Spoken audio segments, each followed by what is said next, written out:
6월을 호국 보훈의 단이라 그렇게 얘기를 합니다. 그래서 이제 6월도 내일이면은 마지막인데 마지막 주일을 보내면서 이 호국 보훈의 단에 한 번 정도는 우리 성도님들에게 또 말씀을 한번 드리면 좋겠다. 또 이런 생각을 가지고 호국 보훈의 달에 맞추어서 오늘 말씀을 전하려고 합니다. 며칠 전 6.25가 지나갔는데 원래는 6.25 전쟁이 발발한 지 75주년이 되는 해입니다. 우리는 75년 전에 일어났던 6.25의 교훈을 잊어서는 안 됩니다. 1950년 6월 25일 새벽 4시 북한의 김일성과 공산당들은 선전포고도 없이 남침을 감행했습니다. 당시 이승만 대통령과 국방장관은 50년 4월 21일 북한군의 남침을 대비해서 경계 강화 지시를 했었지만 농번기가 되었고 2달 이상 경계 강화를 하기가 힘이 들어 6월 23일 비상경계 태세를 해제하고 24일은 토요일이라 오전 일과를 마친 뒤 전 부대의 외출 외박을 허락했습니다. 이때를 틈타 북한군은 남한 침공을 개시했습니다. 그런데 오늘날 많은 젊은이들 가운데 6.25를 북침으로 알고 있다는 그런 얘기를 들을 때마다 참 안타깝다라는 이런 생각 또 놀라움도 가지게 됩니다. 1950년 6월 25일에 대해 바로 알아야 합니다. 역사가 지혜이고 미래입니다. 아픈 역사를 기억할 때에 위대한 미래를 열어갈 수 있습니다. 독일의 유대인 강제 수용소 벽에는 이런 글이 적혀 있다라고 말합니다. 용서하라. 그러나 잊지는 말라.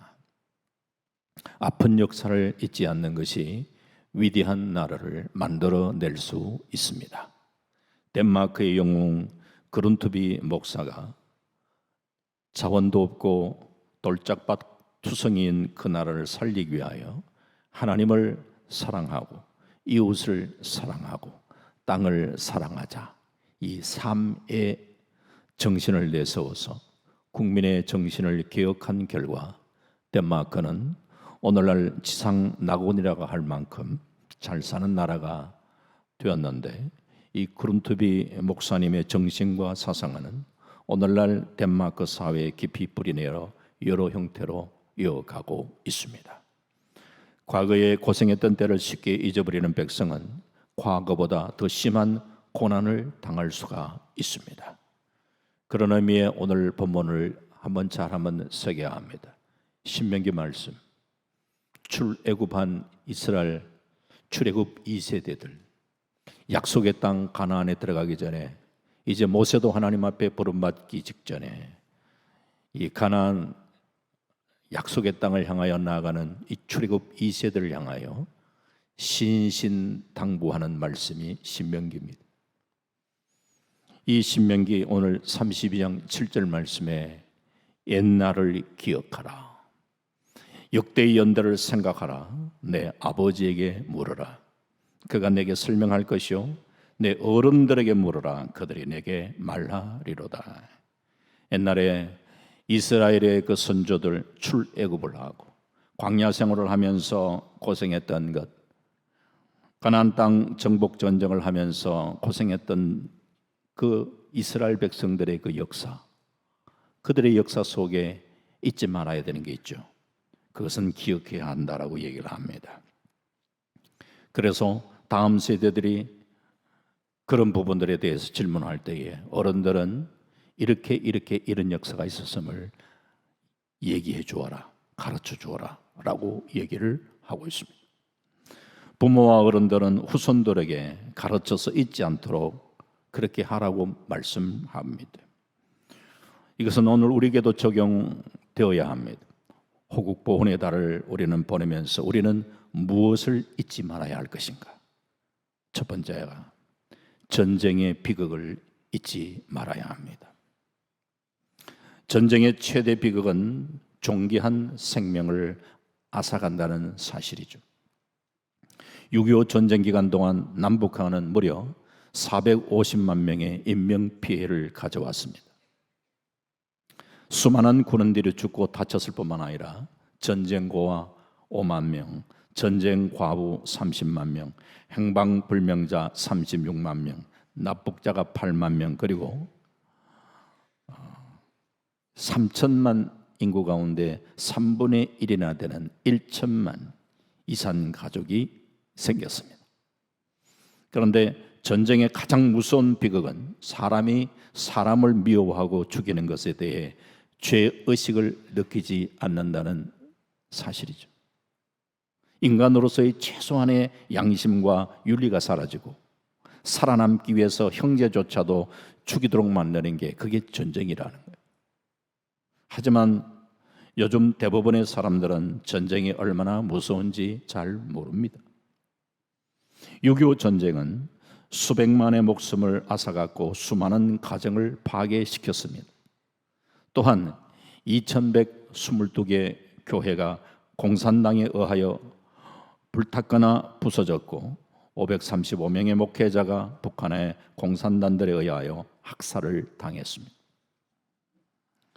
제가 얘기하는 그 수치에 대해서는 조금 차이는 있습니다. 그냥 참고하시면 되겠습니다. 혹시나 제가 이야기하는 그 수치가 여러분들이 혹 또 다른 궁금해서 뭐 이렇게 찾아보면은 수치 다르네, 조금 차이가 있을 수 있습니다. 그냥 참고로 대충 이렇게 된다 이렇게 생각하시면 되겠습니다. 우리가 공산주의자들에게 속아서는 안 됩니다. 북한은 지금까지 동족 상잔의 비극에 대해 사과하지 않았습니다. 사과할 생각은 꿈에도 없고 오히려 그들은 적반하장으로 6.25가 북침이라고 주장하고 있습니다. 시편 5편 6절 말씀에 거짓말하는 자들을 멸망시키리다. 여호와께서는 피 흘리기를 즐기는 자와 속이는 자를 싫어하시나이다. 거짓말하는, 속이는 하나님이 싫어하십니다. 1950년 6월 25일의 진실을 우리는 바로 알고 후손들에게 바로 가르쳐야 합니다. 공산주의 허구성과 잔인성을 잊지 말아야 합니다. 예방주사를 맞은 지 오래되면 약효가 없어져 예방효과가 없는 것과 같이 공산주의를 체험한 전후 세대들이 사라져가고 있고 공산주의의 사상을 잘 모르는 세대에 있어서는 북한 김정은 하수인들의 끊임없는 의식하고 운동과 자생 공산주의자들 때문에 친북 세력이 많아지고 있다는 것은 대한민국 발전에 저는 큰 걸림돌이 되고 있다고 생각합니다. 온 세계 공산국가들이 공산주의 허구성을 알고 다 폐기 처분하는데 유독 한국에서만큼은 기승을 부리고 있는, 공산주의를 받아들이는 나라들은 예외 없이 망했습니다. 공산주의 종주국인 소련이 붕괴되면서 시장경제 체제를 받아들인 것은 급진적인 처방 없이는 경제위기 해결이 불가능하다는 인식과 그리고 공산주의가 추구하는 중앙계획경제의 비효율성을 그들은 벌써 알았기 때문에 공산주의 국가들이 망한 것을 보면서 종북 좌파들은 다른 나라에서 폐기 처분하는 이 공산주의에 물들어가고 있는 것이 궁금할 따름입니다. 공산주의 경제체제는 망할 수밖에 없는 경제 사상입니다. 공산주의 경제 이론은 겉으로는 유토피아를 건설할 것 같지만 인간 마음 가운데 탐욕이 사라지지 않는 한 공산주의 이론은 허구에 불과합니다. 오히려 공산주의는 잔인무도한 사상입니다. 공산주의는 영혼의 존재도 인정하지 않고 정신의 가치도 인정하지 않기 때문에 사람 죽이는 것을 짐승 죽이듯 거침없이 살인 만행을 저지릅니다.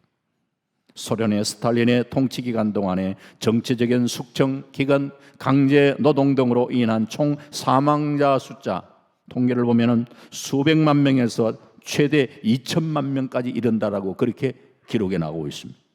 못했던 건 4천만에서 8천만 명에 이르는 사망자를 발생시킨 것으로 기록에 남아 있습니다. 공산주의는 폭력주의입니다. 애꿎은 사람들을 잔인하게 죽이는 것을 서슴지 않게 생각합니다.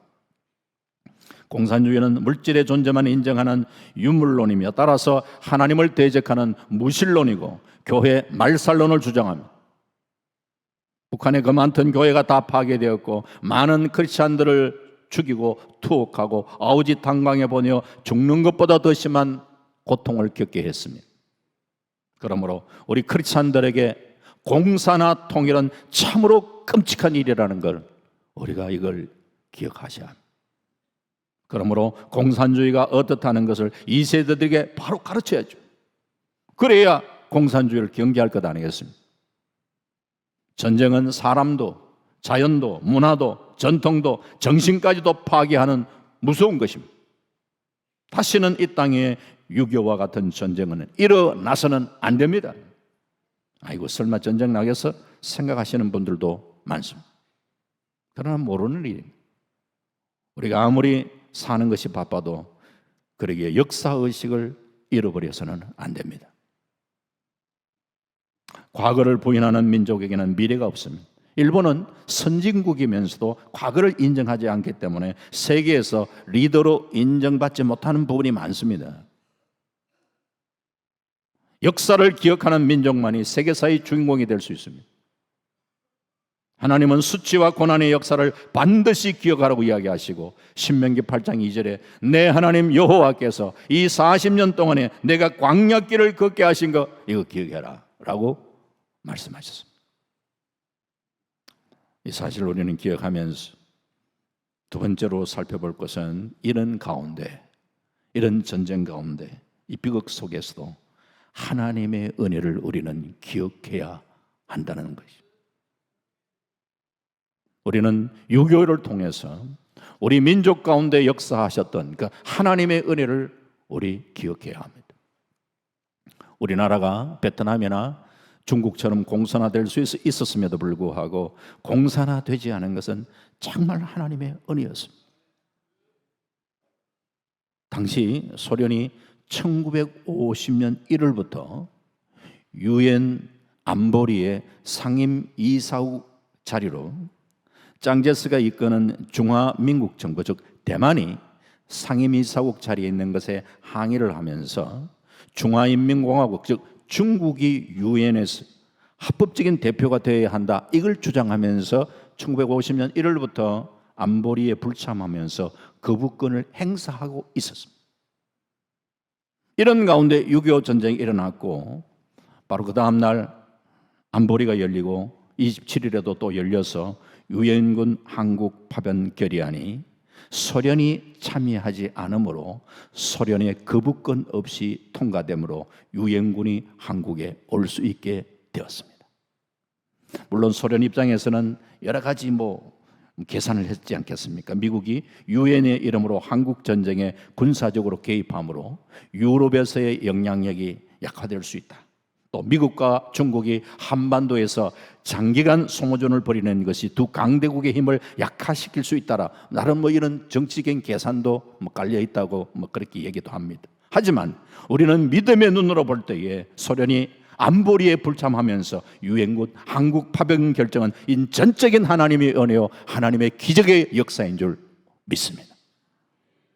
전쟁 발발 하루 만인 6월 26일에 유엔 안보리에서 북한 철수 촉구 결의안이 채택되고 바로 27일 안보리에 유엔군 참전 결의안이 채택되고 1950년 6월 29일에 유엔군 사령관 메가더 장군이 수원에 도착해서 9월 15일에는 인천 상륙 작전을 성공하고 9월 28일에 수도 서울을 탈환했습니다.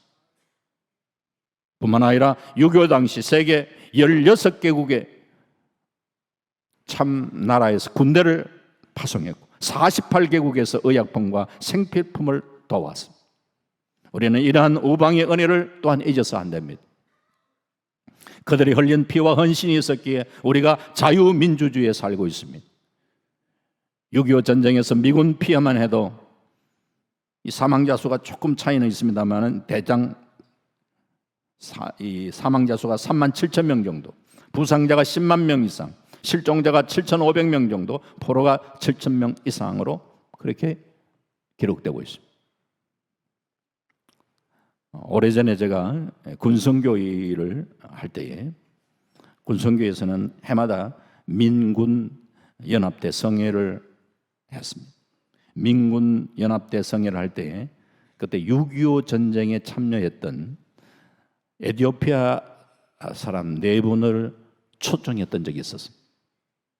에티오피아는 과거 자신들이 이태리 공격을 받으면서 오랫동안 전쟁에 시달렸습니다. 어렵게 전쟁에 승리를 한 후 그들이 어떤 생각을 했냐면은 어느 나라든지 침략을 받아 전쟁에 시달리는 그런 나라가 있다면 우리 돕자. 우리가 경험했지 않냐? 이렇게 생각하는 거예요. 그래서 유엔이 참전을 결정을 하자 국왕이 파병할 사람을 직접 모집을 합니다. 그래서 6천여 명의 지원자를 받아서 파병을 시켰습니다. 그런데 파병할 때에 국왕이 직접적으로 이렇게 얘기를 합니다. 자네들은 반드시 승리하고 돌아오라. 이길 때까지 싸워라. 그렇지 않으면 죽을 때까지 싸워라. 국왕이 말해요. 다른 나라에 참 전쟁에 파병을 하면서 싸우다 죽든지 승리하든지 양자택일 하라. 그래서 이 에티오피아의 군은요, 6.25의 그 전쟁에 참여하는데 기록에 보면 253번의 크고 작은 전투에 한 번도 패하지 않고 전승했던 나라예요. 놀라운 기록. 101명의 전사자, 536명의 부상자가 있었지만 포로가 한 명도 없는 파병나라. 대단하잖아요. 이들이 전쟁을 마치고 본국에 돌아가서 훈장도 받고 연금 혜택도 받다가 그 나라가 공산화되면서 참전 용사들 오히려 많이 죽였고 지금도 남아있는 생존자들이 너무 어렵게 살고 있는 거예요. 이분들을 우리 알고 군성교회에서 모시게 되었고 제2작전사령관 지시로 이분들은 VIP 대우를 해서 모셔라. 그래서 인천공항에 내릴 때부터 사람들을 비행기 안으로 들여보내서 그분들을 모시고 트랙을 내려와서 공항 VIP 룸을 이용해서 그렇게 모셔왔습니다. 그리고 제2작전사령부에서 이분들 찌부짜 태워가지고 사의를 했습니다. 이분들을 이제 만나서 직접 저도 같이 참여해서 이제 대화를 나눴죠. 6.25 때 한국에 왔을 때에 그분의 얘기는 이 땅은 정말 지옥과 같았습니다. 그런데 자기들이 이제 그때 두 번째 한국을 방문하는 지금은 천당에 온 것 같습니다. 한국이 이렇게 발전했으리라 상상을 사실 못했습니다. 만약에 우리나라에 한국에 또 전쟁이 일어난다면 그때 이제 연세도 드셨는데요. 뭐 어떻게 하겠습니까? 이렇게 이제 대화 속에 질문을 했죠.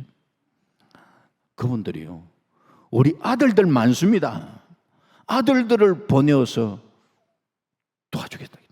이야, 참 그런 말만이라 해도 마음이 뭉클하더라고요. 가슴이. 참 고맙다. 아프리카에서 오신 분들이 어떻게 이런 마음을 가지고 있을까? 참 하나님께서 우리 민족을 지키기 위해서 이렇게 저 사람들의 마음을 그렇게 만지셨구나. 이렇게 생각이 되는 거예요. 만약에 유엔군이 조금만 늦게 참전했더라면 온 나라가 완전히 공산화되므로 교회는 사라지고 말았을 것입니다. 다행히 하나님의 크신 도움으로 극적으로 유엔군 16개국이 참전한. 전쟁이 시작되어서 국군이 밀리면서 부산만 겨우 남은 상태에 파죽지세로 침공하는 공산군들을 막아낸다는 것, 거의 막 불가능한 그런 상황에 직면했을 때, 그때의 이승만 대통령은 한국교회 지도자들, 목사님들, 장로님들, 부산도지사, 관사에 불러 모아놓고 간곡한 부탁을 드렸잖아요.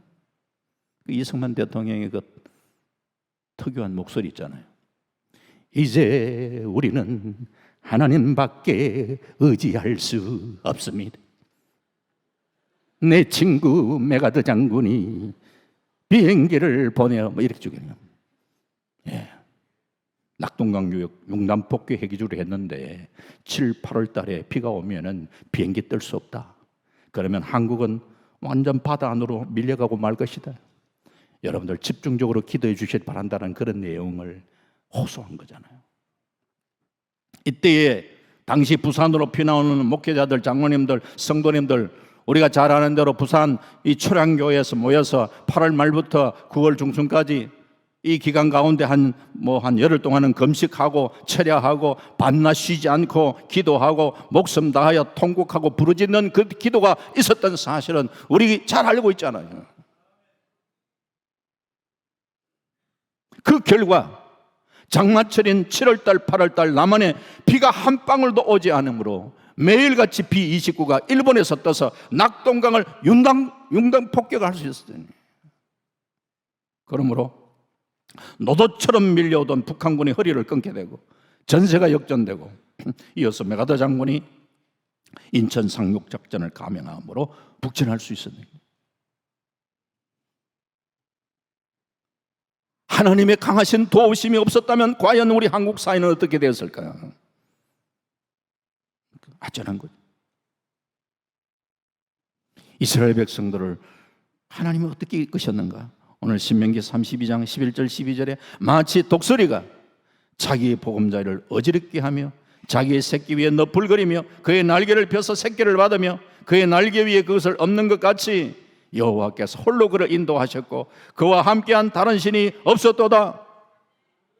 이스라엘 역사 속에서도 하나님께서 마치 독수리가 새끼를 그렇게 보호하고 훈련시키고 이끄는 것처럼 오늘 우리 대한민국을 향한 참 하나님의 놀라운 특별한 은혜 속에 하나님께서 이 민족을 간섭하시고 인도하셔서 그 위기 상황 속에서 우리를 건져 주신 줄 믿습니다.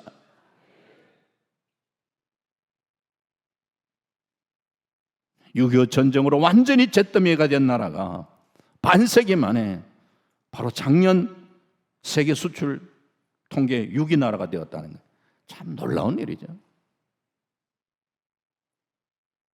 하나님의 도우심을 통한 기적이 아니고는 해석할 수 없는 일이라고 생각합니다. 우리나라가 지도자가 탁월해서 정치 잘해서 그렇게 이야기할 수 있는 사람 과연 있습니까? 완전히 망해서 잿더미 위에 앉았던 나라, 아무 지하자원이 그냥 풍성한 것도 아니고 나라가 두동강이 난 채 원수처럼 총을 겨누고 있는 이 나라가 세계 수출 6위 국가가 되었다는 이 사실은, 참 하나님이 우리 민족을 이렇게 붙들으셨구나, 우리 민족을 이렇게 사랑하셨구나 하는 이 얘기밖에 할 수가 없어요. 고 이어령 교수, 그의 저서 디지로그라는 책에서 이런 말을 하고 있습니다. 디지로그라는 말, 이 아날로그 사회에서 디지털로 이행하는 과도기 혹은 디지털 기반과 아날로그 정서가 융합하는 첨단 기술을 의미하는 그 용어죠. 이 책에서 우리나라 발전에 대해서 감탄하면서 표현했던 말, 대체 어느 나라가, 그것도 반쪽난 민족이 불과 한 세대 동안의 농경, 산업, 그리고 정보 이 새 문명을 한꺼번에 뛰어넘은 적이 있는가? 전설의 적토마인들 이렇게 빨리 뛸 수 있는가? 이런 표현을 쓰고 있어요. 하나님의 도우심에 이 놀라운 기적의 역사가 우리 민족 가운데 있었다는 거예요.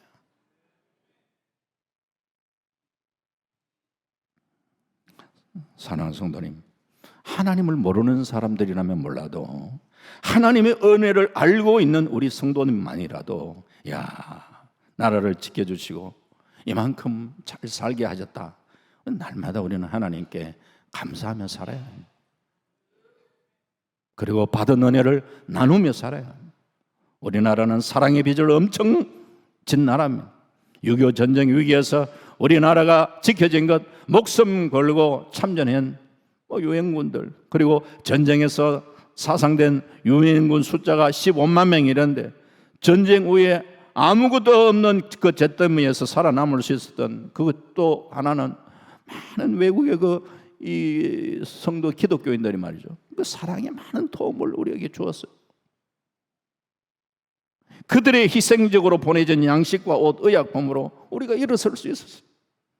6.25 전쟁을 통하여 하나님이 베푸셨던 은혜도 잊지 말고 우리나라를 위하여 알지 못하던 나라에서 파병되어 피 흘리며 목숨을 버린 그 나라 은혜도 우리가 잊지 말아야죠. 그러므로 믿지 않는 백성들보다 우리 기독교인들이 앞장서서 사랑의 빚을 갚아요. 유엔군 16개국 중에 미국, 영국, 프랑스 등 강대국도 있지만 남아공, 에티오피아, 필리핀, 태국 이런 연약한 나라들 뿐만 아니라 오늘 우리 지구촌에 참 굶주리고 여러 가지 병에 시달리는 그런 어려운 나라들 바라보면서 우리가 받았던 은혜를 생각하면서 흘러보내요. 그러므로 6.25를 통해 받은 하나님의 놀라운 은혜와 축복, 여러 나라 특히 미국의 은혜의 사랑 잊어서 안 됩니다. 배은 만덕하면 복 못 받습니다. 다시 한번 신명기 32장 7절을 보면 옛날을 기억하라, 역대의 연대를 생각하라, 내 아버지에게 물으라, 그가 내게 설명할 것이요 내 어른들에게 물으라, 그들이 내게 말하리로다 했습니다. 이 모든 역사적인 사실을 부모는 자식들에게, 어른들은 젊은이들에게 가르쳐 기억시켜 줘야 이런 비극이 다시 오지 않는 것이죠.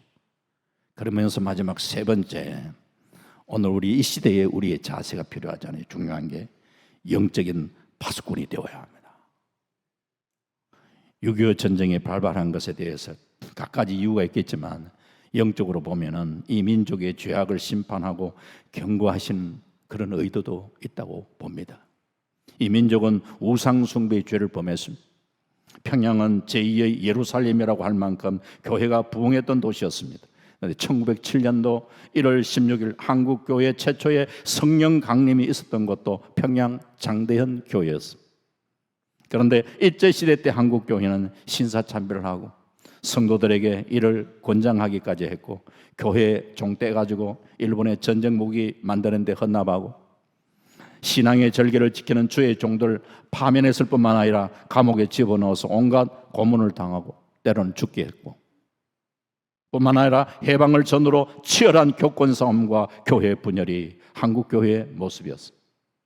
하나님의 말씀대로 살지 않고 그분의 주권을 인정하지 않는다면 하나님은 개인이나 교회나 국가, 하나님은 때로는 징계를 하시고 심판하신.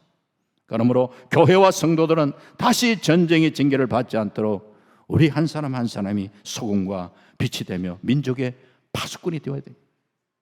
우리 그리스도인들은 나라와 민족을 위하여 그런 면에서 기도하는 사람이 되어야 해요. 지금까지 나라를 위하여 기도하지 못하고 내 일만 열심히 하면 되지, 그게 애구가 아니냐. 물론 자기 일 열심히 하는 그것도 참 중요한 부분이죠. 하지만 우리가 기억해야 되는 건, 좀 전에도 말씀드렸습니다만 우리나라가 특별히 훌륭한 정치 지도자를 잘 두어서 나라가 그냥 발전하는 것도 아니고, 역으로 이야기하면은 정치를 조금 잘못한다고 갑자기 나라가 막 망하고 그러지도 않습니다. 경제가 조금 어렵더라도 우리 완전히 망하고 그렇지 않습니다. 사업이 조금 안 돼도 우리가 막 굶어 죽는 게 아닌가, 이렇지는 않습니다. 하지만 문제는 더 본질적으로 나라를 위하여, 공동체를 위하여 기도하지 않을 때, 기도하는 사람이 없을 때에, 하나님께서 축복의 문을 닫으실 때에 그때는 심각한 문제가 생겨나는 거죠. 그럴 때, 그러기에 그렇구나, 우리가 가장 우선으로 해야 되는 것이 나라와 민족을 위해서 더 특별히 깨어있는 우리 하나님의 사람들이 기도해야 되는구나. 십자가를 앞두고 예수님께서 겟세마네 동산에서 기도하시는데 제자들은 깨어 기도하지 못했을 때에 마가복음 14장 37절에 이렇게 얘기를 하시죠. 예수님이 돌아와서 제자들이 자는 것을 보시고 베드로에게 말씀하시되, 시몬아, 자느냐? 네가 1시간도 깨어 있을 수 없더냐? 1시간도 깨어 있을 수 없더냐? 1시간이라고 얘기했습니다. 야, 십자가 앞두고 네가 1시간도 좀 깨어 있을 수 없더냐? 평범한 기도의 제목, 때로는 뭐 짧게 기도할 수도 있겠지만, 십자가 지는 기도는 주님이 1시간도 기도할 수 없더냐, 최소한 1시간을 얘기하고 있는 거예요. 그렇게 적용해 볼 수 있잖아요. 민족을 위하여 기도한다는 것은 십자가 지는 기도라고 생각합니다. 그렇다면은 그렇구나, 우리 성도들이 깨어 기도해야 되겠구나, 나라 민족을 위해서 기도해야 되겠구나 라는 십자가 진다는 그런 마음을 가지고 엎드리는 그런 각오를 가진 사람, 그렇구나, 내가 그러기 위해서 하루에 1시간 기도하는 참 기도자로 내가 우뚝 설 수 있어야 되겠구나, 이런 도전을 받는 그런 분들이 우리 동북교회 안에 많이 일어날 수 있기를 주의 이름으로 축원합니다. 1시간 기도 쉽지 않습니다.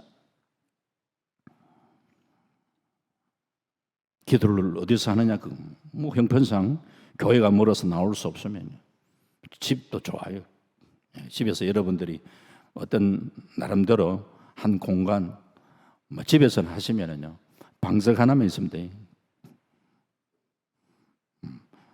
저도 인터넷을 통해 가지고 기도 방석 팔아요.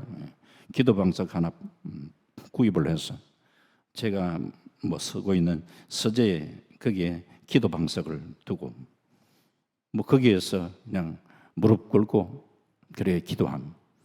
그래서 기도할 때에 최소한 1시간, 기본이 1시간 이런 1시간 쉽지 않습니다, 여러분.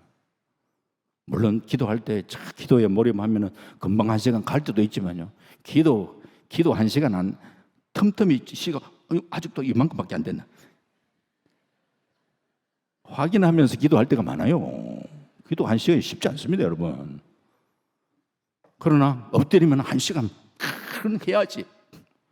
그냥 그렇게 하면서 버티고 매달리고 하나님 앞에 기도하고 씨름하고, 이게 우리의 영성을 키워가고, 이런 모습을 보면서 주님이 긍휼히 여기시는가 아닌가 생각을 하는 거예요.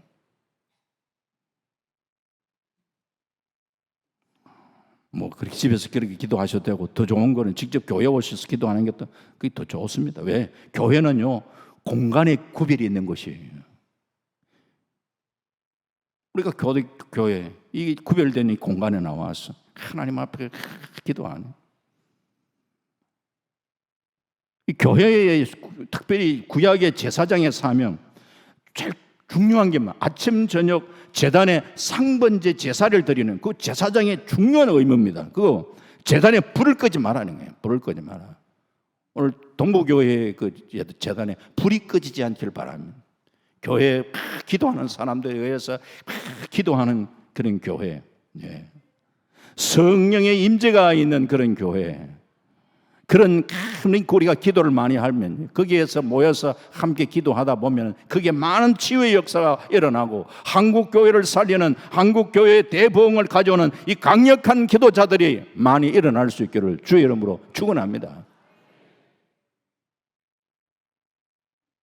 주일 예배를 드리고 각 전도회에서도 때때로 오늘은 우리 한번 기도 한번 하자 하면서, 때로는 여기서도 모여가 기도회도 하고 저기서 모여가 기도회 하고, 주여 한번 좀 매달리고 분위기를.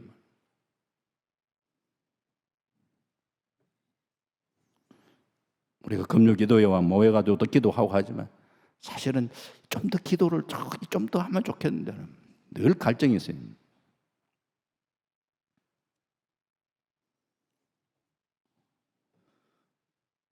내가 남다른 하나님의 은혜를 받았다면은 그 은혜에 대한 책임을 우리는 간절히 하셔야 되고, 책임 인식을 해야 돼요. 하나님이 혹 물으실지도 모릅니다. 내가 너에게 그렇게 많은 은혜를 부어주었는데 너 뭐했냐? 받은 바 은혜 그 귀하게 여겨야 돼요. 오병이의 기적을 행하시고 하나님 12광 남아있는 거 다 거두라겠잖아요.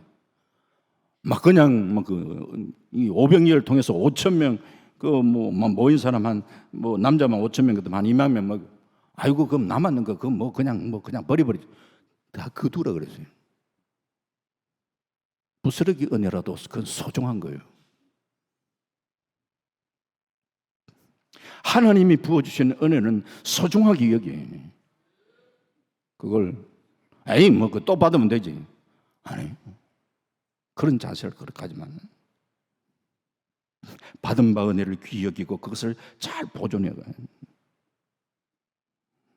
특히 우리가 어르신들, 유교를 직접 몸으로 겪으신 어르신들, 이분들의 기도는요, 나라를 위해서 기도하는 기도가 연세는 드셔도요 경험하지 못했던 젊은 세대들과 달라요.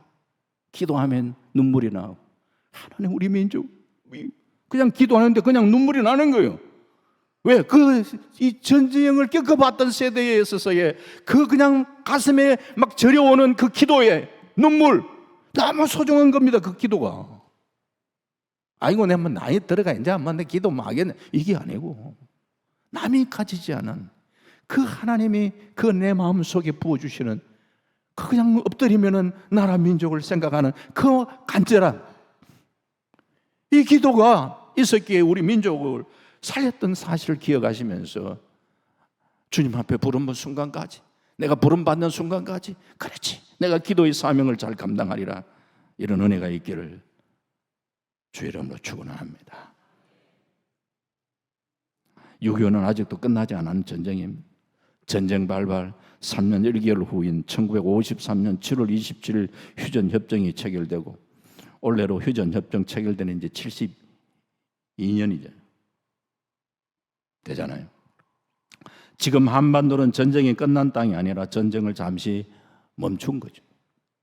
휴전선에서는 여전히 남과 북이 대치하고 국경 분쟁 중인 나라에도 없는 철조망이 그냥 서로를 막고 있는, 이것이 우리의 현실입니다.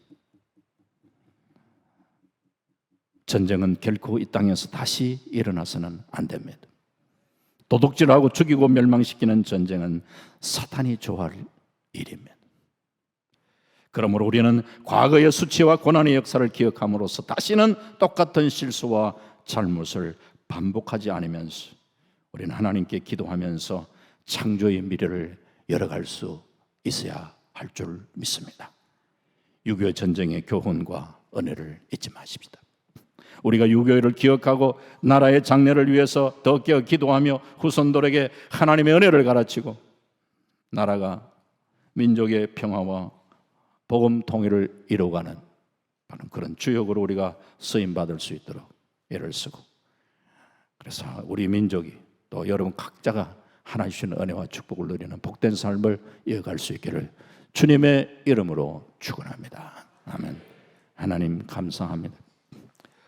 호국 보훈의 달을 이제 보내면서 이 6월의 마지막 주일에 6.25를 통한 우리 교훈을 다시 한번 더 되새김질 해봅니다.